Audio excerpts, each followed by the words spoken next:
To be hosting it here, and of course we're delighted to be joined in the studio live Mr. Jimmy Dutchover. He is Executive Director of the Pecos Economic Development Corporation.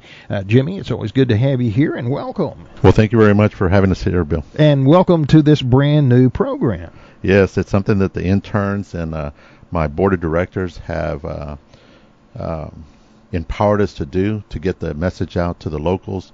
It's perfect timing when we have the interns here in our community and working out there at the office that we get a little bit of free time, not much, but a little bit of free time to do these special projects. All right, and we're being joined here this morning, one of the interns, Kaylin Salcido, and she is here, and she's taking pics and going to be posting this on your social media pages. That's correct. All right, and also we're delighted to be joined here this morning by Lila Gonzalez. Lila is Executive Administrative Assistant with the PEDC. So that is correct, sir. It's good to see her this morning as well. So we thank y'all for coming. Now, Jimmy, there's several things we're going to talk about. Of course, we'll have different topics each week during this time on Mondays at 8:05 a.m. here on KIUN. So join us for Pecos On The Move each week and get up to date on everything going on with economic development. So, Jimmy, we're going to start off asking a question I'm sure you get asked quite often. In fact, a lot of these are questions that you get asked, and we're going to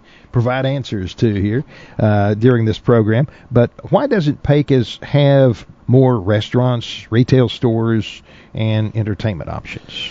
You know, Bill, it's not just a simple answer. You just don't say 1, 2, 3.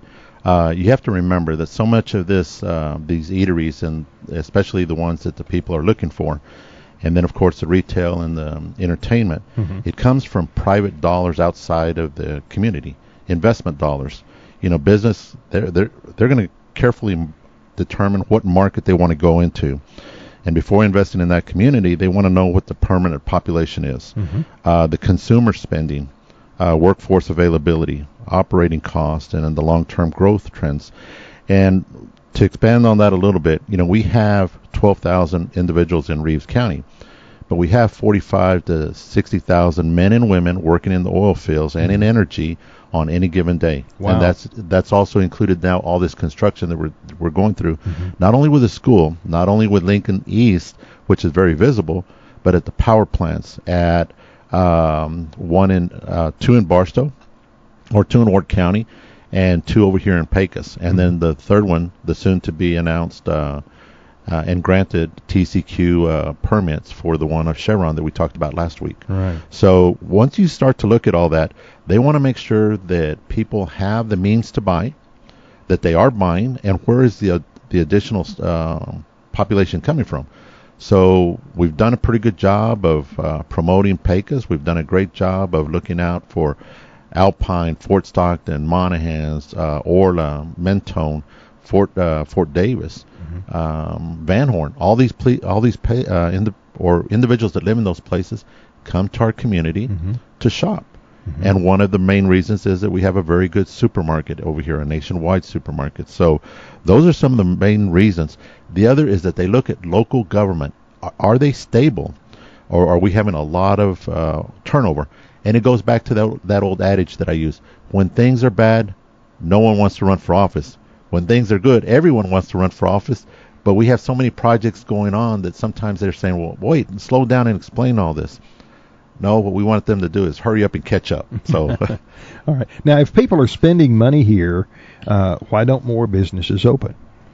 You know, businesses focus on more than just current spending. They want to make sure that there's a confidence level that will remain for years to come. Factors such as the population growth, housing availability, and that's one of the things that we're targeting hard. Workforce stability and the long-term economic development trends. You know, we all know that oil and gas is cyclical. It goes up, it goes down. There's a crisis in another part of the world and it affects us, good or bad. But the things that are constant are the things that government has already in place, and then wants to get out of that business, and energy is one of them. They want to make sure in the state of Texas that we have plenty of energy for electricity. And the great conversion is the natural gas. Hugh Box has always told me from the time that I'd just gotten out of college And he said, Mr. Dutchover, I don't know why he called me that. I think he was referring to my dad, but he said, Mr. Dutchover, if we can ever bottle up that flaring that we have of the natural gas and convert it into something, we're going to take a trash and make it a treasure. And who would have thought that 20, 30, 40 years ago he was going to be right? Wow. And that's what these energy plants are running off of, natural gas. And that is what the governor has made perfectly clear. If they're going to have energy for data centers, it is going to come from electricity behind the meter. It's not going to affect me, you, and all our neighbors at our household. It's not going to affect our businesses. It's just going to affect those individuals wanting to come to this area. We have heard recently about some of the national restaurant chains showing interest in our community. What do national restaurant and retail chains too? What do they look for before entering a community like ours? Well, if you listen to the experts, they're going to look at population size.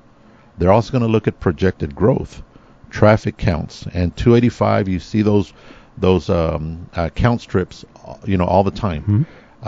It's not just for TxDOT, but that information is then shared with economic development corporations, communities, governmental leaders, and they want to know exactly why people are traveling up and down, or the number of counts that it is. Mm-hmm.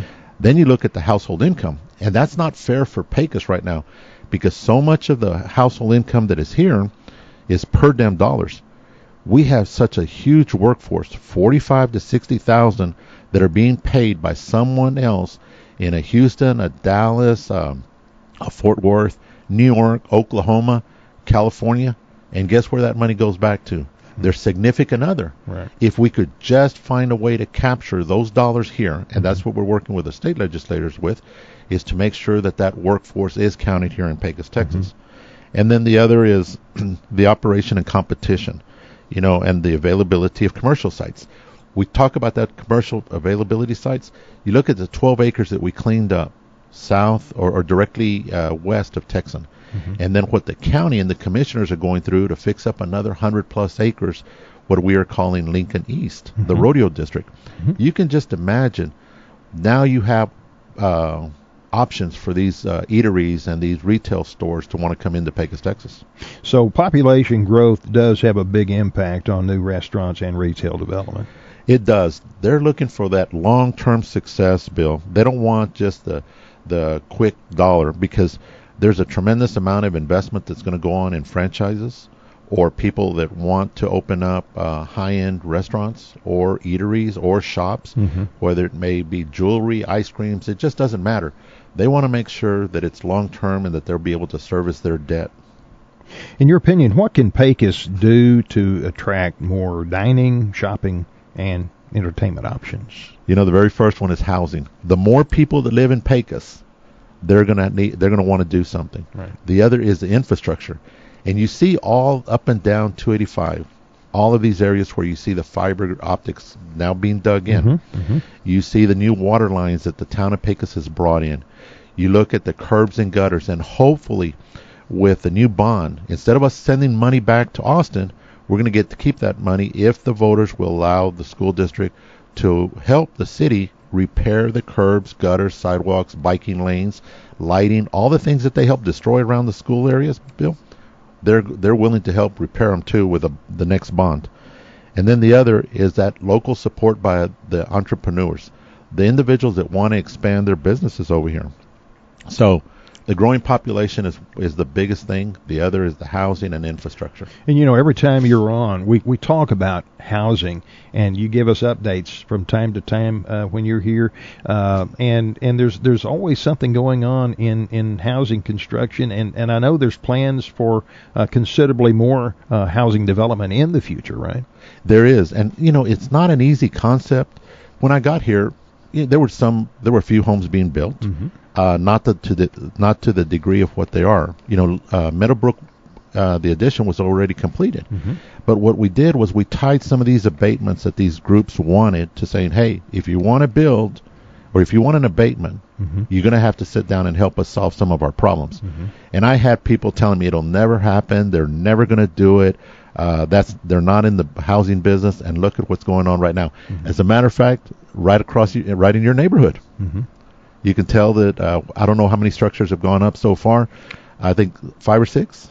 I think there's already 5 that are we see vertical construction on, and then there are, I think, 2 or 3 more concrete foundations already, and then they've got others around the cul-de-sac down there that are staked out. So I believe altogether 12 more homes will be built there on West Jackson. So and built typically homes that sell very fast over here in Pecos, Texas, are 15 to 1,600 square feet. Those homes right there have to be 2,000 square feet plus, and they have to meet the requirements of the deed restrictions that were put in. Right. So those covenants still exist. You know, my predecessor left I want to say maybe laws, agreements that had to be followed, with the possibility of y'all having your own HOA, so that people are going to have to keep up with their lawns. They're going to have to keep up with their fencing. They're going to have to keep up with the color, the design, everything. Right. So it was a great concept. Yeah, it really is. And in fact, as a matter of fact, ironically, I reviewed our covenant just yesterday. I had a little time yesterday morning, and I pulled that covenant out and reviewed it. And I haven't looked at it really since we bought the home 4 years ago, 4.5 years ago.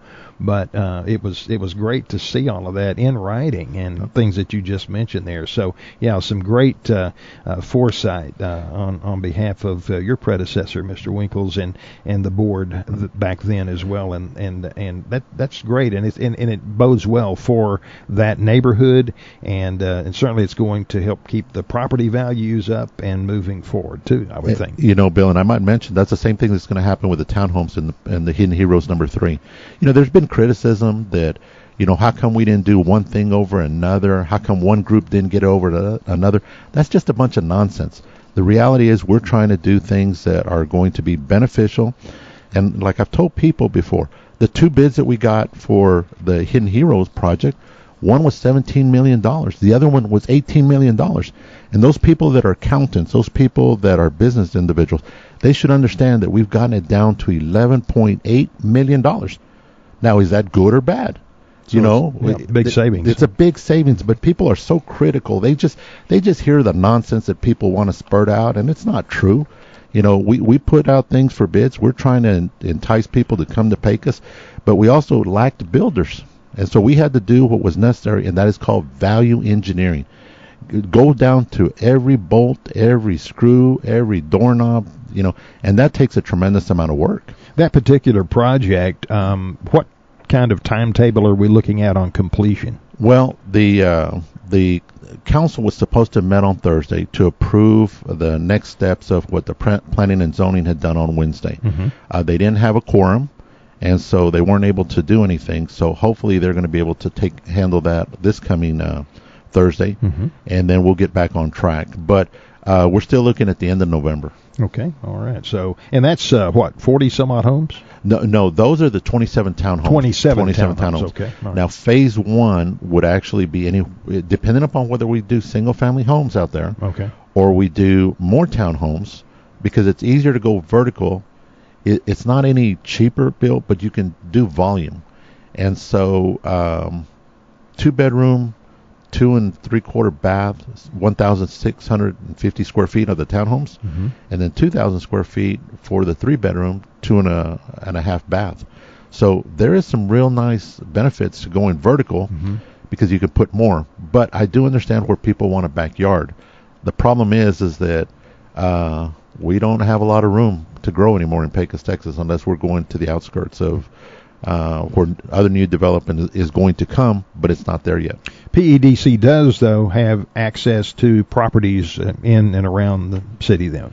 They do. Now, and when builders or realtors call me, I always tell them, okay, what type of a product are you going to put out there? Because if they're going to put the wrong product for what we have already laid out in our plan, then it's not of any use to us. And sometimes it offends people thinking, well, wait a minute, you just need to sell me the land and I get to do what I want with it. If that was the case, you could just imagine what would have been in your neighborhood. So we take things seriously. All right, very good. Jimmy, I know we've got a lot of other questions and things that we're going to be talking about. I know you've got some of the top questions that retailers ask, and what do retail businesses and franchise eateries consider while evaluating whether to locate an operation in a rural Texas community and so forth. And I don't know if you want to save this for next week or if you want to go ahead and embark on it. No. We'll save it, Bill, because there's so much to cover, and this is going to be one of those 20-week processes where we hopefully go over each item. Mm-hmm. The next one, we just want to keep on talking about why Pecos is growing and what better things we have than other local communities. You know, I talked to the people in south of us and the west to the east of us, and they're asking, how are you doing it? Well, we're not going to give them the recipe, and sometimes you have to be close-lipped about not giving them the recipe. It's not that we don't want to give it to the locals. It's that come and enjoy the meetings at the city council, the county, the school district, the hospital district, and you'll know more. And then you can help put the pieces of the puzzle together. Mm-hmm. But just giving out the recipe to the people in Fort Stockton and Monahans, all that they're going to do is take it and then try and mimic it. And it might work, it may not. But right now we just hold a lot of cards out here in Pecos, Texas. Thanks to the city council and thanks to the board of the Economic Development Corporation and the commissioners at Reeves County and the judge. Now, I know you get contacted on a daily basis by businesses and individuals that are looking at coming into our community and those that are looking at maybe putting something in Pecos or establishing a footprint here in our community. And you have meetings. In fact, you were just telling me before we went on, you've got meetings scheduled for today. So, I mean, that's a daily part of your schedule, I would think. It is. It was funny. I went to go pick up the notes and the questions that I thought it was going to be fair for the listening audience to have. And I had two ladies outside the doorsteps just waiting to get in to buy tickets for Golden Girl and the Little Miss Cantaloupe.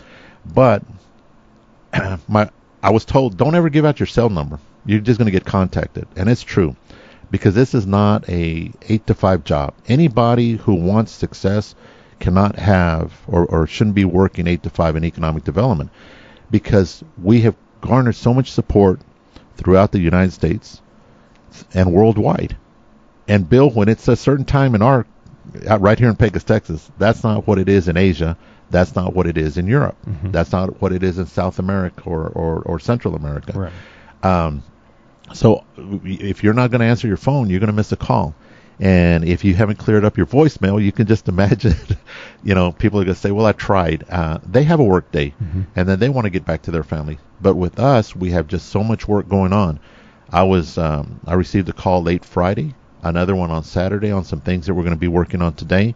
And you're right. I have some meetings with some developers coming into Pecos at noon, and another group that is here at 10 o'clock to visit with the judge and myself. Wow. Well, we appreciate you coming on board. I know you're a busy guy, and we're going to let you get back to the office. We are going to be covering some of these other things, though, on Monday mornings during this time.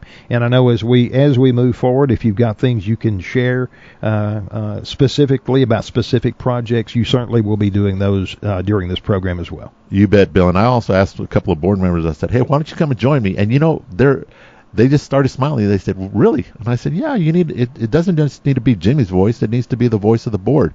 They are trusted individuals in our community leaders, businessmen and women, and our community looks up to them. So I think that it'd be great for them to come out here as well.